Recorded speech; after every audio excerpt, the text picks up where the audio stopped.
Hello, I'm Kate, and welcome to Lakeland's Journey to Easter. This is day 3, and the image behind me is of the location of the Last Supper. This was where Jesus and his disciples had a meal together for the last time before the cross. So it's appropriately titled The Last Supper. And we find it in Scripture in the Gospel of John, chapter 13. John says, "It was just before the Passover feast. Jesus knew that the time had come for him to leave this world and to go to the Father. Having loved his own who were in the world, he now showed them the full extent of his love." And it goes on to say that Jesus prepares to wash the disciples' feet.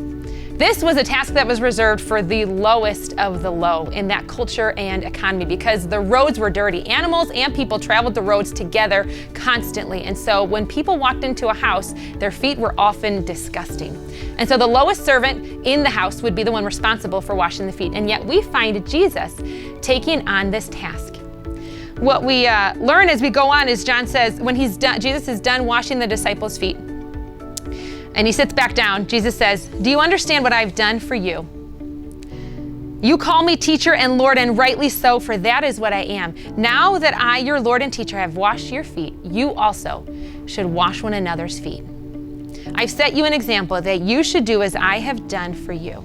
I tell you the truth, no servant is greater than his master, nor is a messenger greater than the one who sent him. Now that you know these things, you will be blessed if you do them." What we learned about Jesus in these passages is that his heart was anchored to truth. It says in the beginning that Jesus knew his time had come. He knew what the Father had set for him, and he set his heart anchored on truth. We also see that Jesus was not swayed by the world's standard. In this set of scripture, we see Peter arguing with Jesus about washing his feet. He says, "This is not a task for you to do. You shouldn't be doing this." And yet Jesus does away with the world's systems and says, "No, this is what I need to do as a servant." We also see that Jesus was a servant leader. Servant leaders are known for their humility and heart.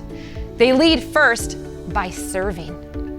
And they are anchored to kingdom realities rather than worldly systems. And we see Jesus embodied this all.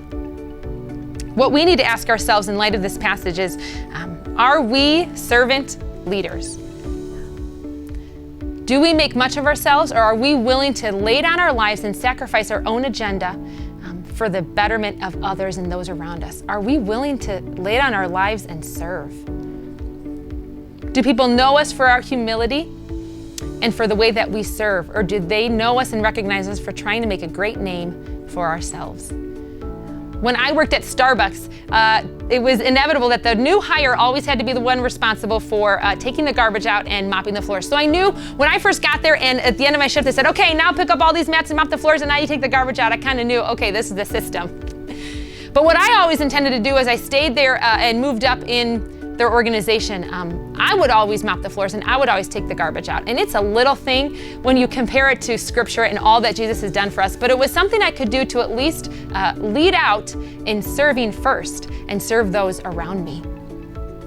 Friends, it is a non-negotiable for us that those of us who know Jesus, we have got to be known as servant leaders, because that is exactly what Jesus embodied. Leadership experts all around the world agree that servant leadership is the most compelling way to lead.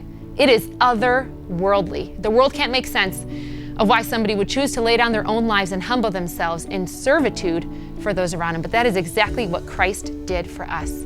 And so we get the opportunity to follow his path whenever we lay our lives down and our agenda down and take up the route of servant leadership. Thanks for joining us today on our journey to Easter. We look forward to seeing you tomorrow. And friends, take the road of servant leadership, because when you do, a watching and dying world is watching you and wondering about the God that you serve and why you lead as a servant. And it always points back to Jesus. Thanks, you guys. We'll see you tomorrow.